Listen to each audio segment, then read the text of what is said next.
Hey you guys, welcome back to Tomes of Terror, doing another book review.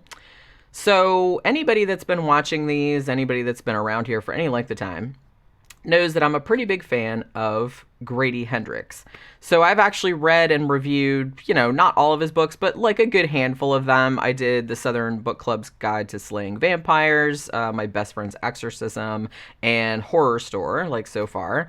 And even though I didn't review it for the series because it's nonfiction, I also read and very, very highly recommend his just outstanding and also visually beautiful 2017 book, which is called Paperbacks from Hell, The Twisted History of 70s and 80s Horror Fiction. Please get the print copy because it's just gorgeous. Like, I love the cover and I love the layout of it. It's really, really nice. So overall, I found Grady Hendrix's work, I think, has been like the most consistently fun and like entertaining of all the modern horror authors that I've read. And I realize that not all horror authors are going for fun and entertaining, but I'm just saying, if you just want something that's just like that's just going to be fun, immersive, entertaining without being like too heavy or grim, but it also like has gory stuff to it, like Grady Hendrix is your guy. I mean, he's just really, really good at that. So I mean, basically I've got to a point where if it's him, I'm just like, yeah, I'm reading that. Like, I'll just pick it up because I know that I'm going to be in for a good time because all of his stuff is good. So his 2021 novel, which is called The Final Girl Support Group, is no exception to this rule. I found this on my Kindle Unlimited, and I was very excited because I'd been wanting to read this one for a while.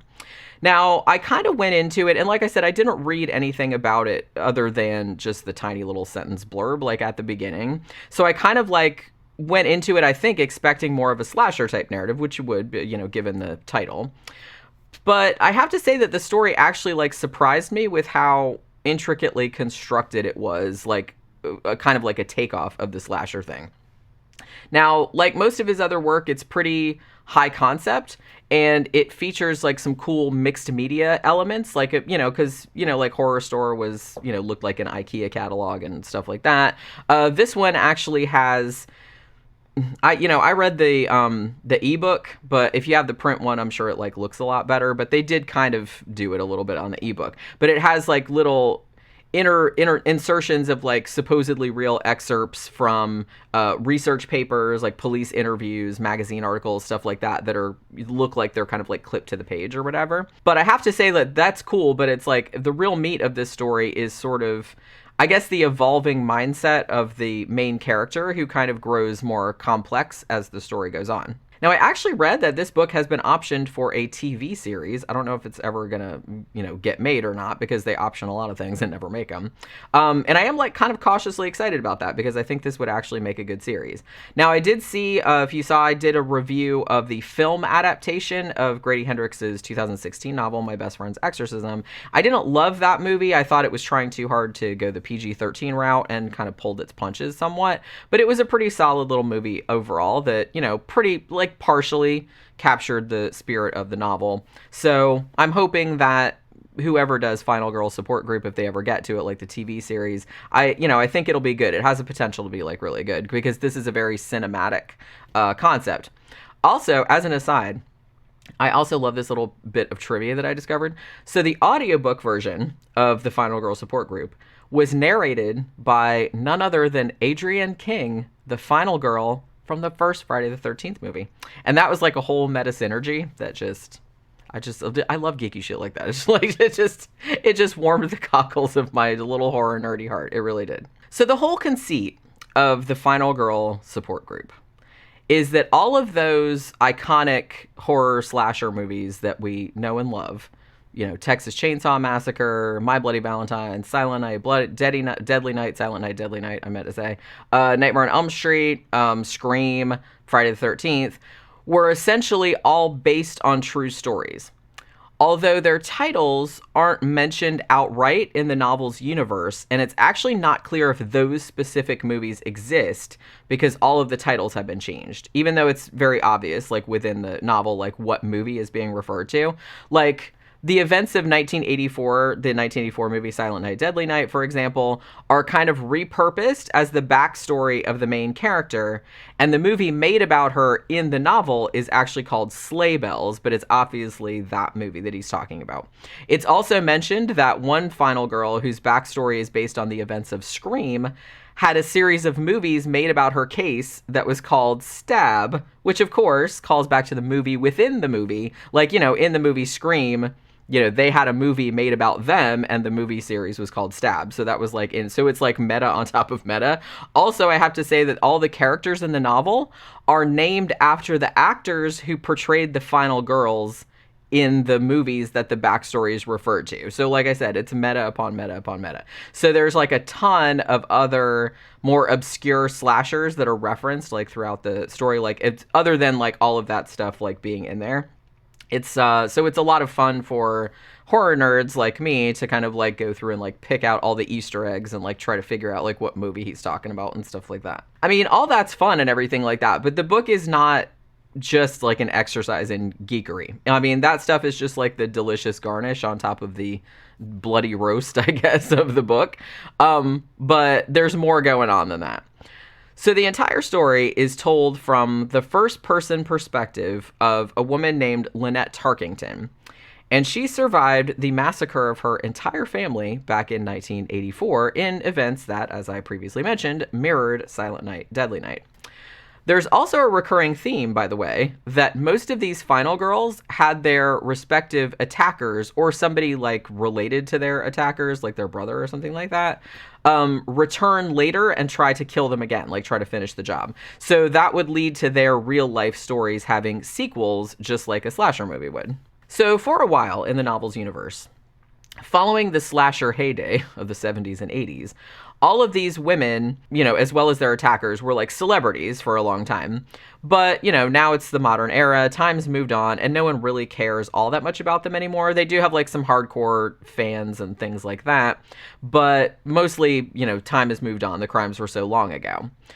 So each of the final girls, and there are 6 of them really, like Lynette, Adrienne, Heather, Marilyn, Danny, and Julia, they've actually been coping with the lingering trauma of whatever happened to them, like in their own way. And they all still meet faithfully for their support group meetings, I think every week.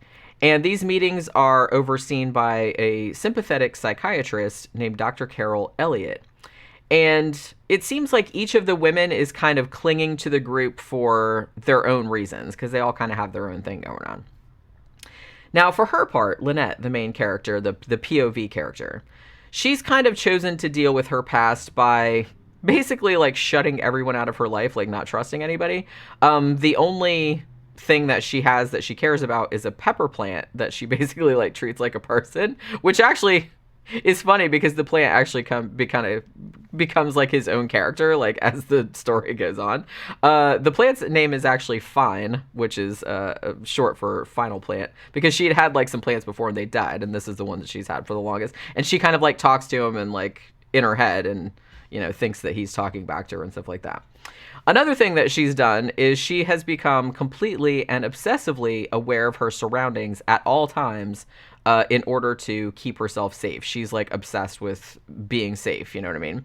Like she lives in this apartment with a reinforced cage like right inside the door, and she has these real elaborate varying routes she takes, like whenever she has to go out anywhere, to prevent herself from being followed.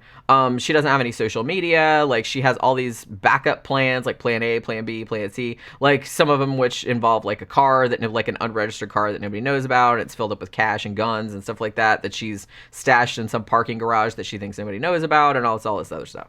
So, you know, it's obviously not an entirely healthy way to live, but it seems to be like the only way that she knows how to get on with things. So the other women each kind of have their own thing going on. You know, Heather, she kind of turned to drugs. Marilyn married this real wealthy guy, and I think she started her own business as well. And she kind of lives the life of this sort of high society matron, you know, and she lives in this compound that has like reinforced walls and security guards and stuff like that. Danny actually moved to this isolated ranch, you know, in order to spend time with her wife who's dying of cancer, and so on. There's also another final girl that really nobody likes to talk about, who's named Chrissy, and they all see her as a turncoat for reasons that become clear as you kind of go on in the story. The women's personalities are all like vastly different. And whenever they meet for support group, which they've actually been doing for 16 years at this point, like, you know, when the story starts, the whole session usually just devolves into petty squabbling, and some of the women are even questioning, why do we even still need to come here? Like, you know, none of us get along anymore, and it's like, if the group was helping us at all, it would have done so by now, and it's like, maybe we should just quit. And then some of the other ones like, no, we can't, you know what I mean, because they're kind of like depending on it and all that kind of stuff. So it's, you know, it's kind of this whole turmoil like at the beginning of the story where the group is just never going all that well. However, at one particular group meeting, Adrian, one of the final girls, is a no-show, and nobody can get hold of her to see what exactly is going on. Now, some of the women aren't really concerned. They're like, maybe she just got sick of this shit or whatever. But Lynette, you know, she has this heightened paranoia thing going on, and that suggests to her that something terrible might have happened. And indeed, she turns out to be 100% correct. Now, as the story goes on, it starts to become clear, and initially only to Lynette, that someone or someones is targeting all the final girls for elimination for motives that are not entirely obvious until like much later. And whoever this person or persons is or are, they seem to know everything about each of the final girls, even information that the women thought was like inaccessible or they thought nobody knew, you know what I mean? So the bulk of the narrative, which again told from Lynette's POV, is the unfolding of this very intricate conspiracy that is designed to like kind of wipe out the final girls, and also details Lynette's sort of desperate efforts to convince her fellow survivors, her fellow final girls, that they are all in danger, even though they seem to perceive that the only danger comes from Lynette and her paranoia, or that maybe she's like gone crazy, like gone off the deep end. So like most of Grady Hendrix's books, this is just a really, really entertaining book, and it pretty much hits the gas from the first page and it never lets up. It just kind of just builds up to this really big, like violent, fast-paced climax. I mean, I had a blast reading this. I just couldn't wait, because like I said, I read it on my phone like on my lunch hour and stuff, and I just couldn't wait to get back to it because I was like, oh shit, man, what's gonna happen next? You know what I mean? And I got invested in the story straight away, like especially Lynette's character, who is clearly very damaged, but she's also really interesting, and she's a sympathetic character, and she's a very realistic character. Like, she does a lot of stuff that's unlikable, but she's still relatable because she kind of acts the way a lot of real people in her situation would act. So you can kind of like believe a lot of the things that she does, even if they're not great. You know what I mean? Now, if I had any criticisms about it, I would note that a lot of the other characters, like the other final girls, are not sketched out. They're like a little bit shallow, which I guess isn't too surprising because there are like a lot of characters, and it's all from Lynette's point of view anyway.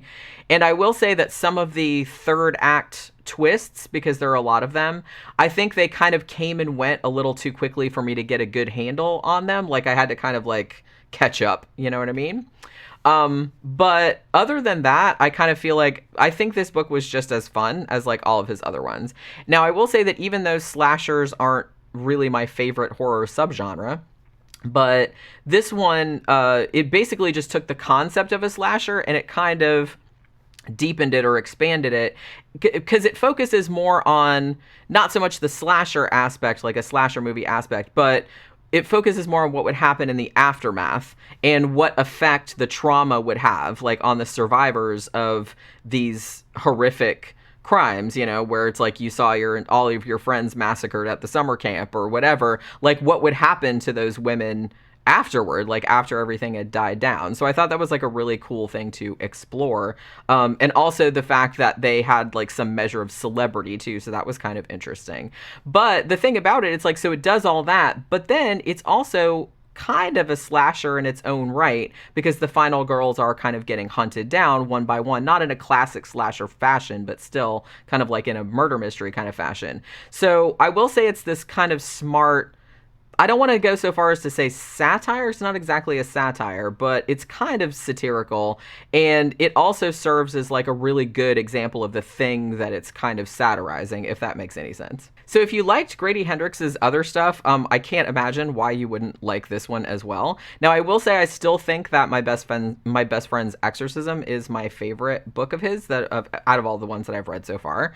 But this one is definitely worth reading. It's a page turner for sure. Has lots of gore if you're into that, like lots of gore, lots of violence. Kind of a fairly high body count, but it also has kind of an interesting examination in it of a little bit like the culture's relationship with slasher movies in particular and violence against women in general. Like, it kind of subtly alludes to maybe our propensity to find entertainment value in like really gruesome murders, especially like if the victim is like a beautiful woman. So it kind of goes a little bit in it. I don't want to go too far in that direction because people will be like, oh, it's like a message book, and it's not like that. Like, it's not heavy-handed or anything, but there are like some kind of fascinating sort of concepts in there to dive into if you want to, but it's not like super in your face about it. I'm actually curious to see, I really do kind of hope that they make the TV series now, because I'm curious to see how this translates like to a visual medium, because I think this concept was really tailor-made for that. And I even like saw some reviews on Goodreads where they didn't love the book, but they said this would make a better movie than a book, maybe. And I don't know if I agree with that exactly, but I think this actually would make a really, really good movie or a really good series, because it's really kind of set up for that. But, even if they never make the TV series, which they might not, the book is pretty great in its own right. So, if you really like that kind of just like entertaining, fun, kind of gory, slasher type stuff. Like I said, it's satirical a little bit, but it's not like super funny. It's not like over the top satirical, but it still has that edge to it, and it's kind of meta. And like I said, if you're a horror fan, especially if you're real into slashers from the 70s and 80s, you'll have a good time like kind of picking out all the references that he went to. Because Grady Hendrix, like I said, he wrote a book about paperback horror from the 70s and 80s, and he knows a lot about that. So he really kind of like marshals a lot of his horror trivia like in this book. So it's kind of fun like picking all that stuff out. So yeah, I would recommend it if it sounds at all intriguing to you. So that will do it for this Tomes of Terror. Hope you enjoyed it. Please like, share, and leave a comment if you have read this book or if it sounds interesting to you. And I will see you guys again on the next one. Bye.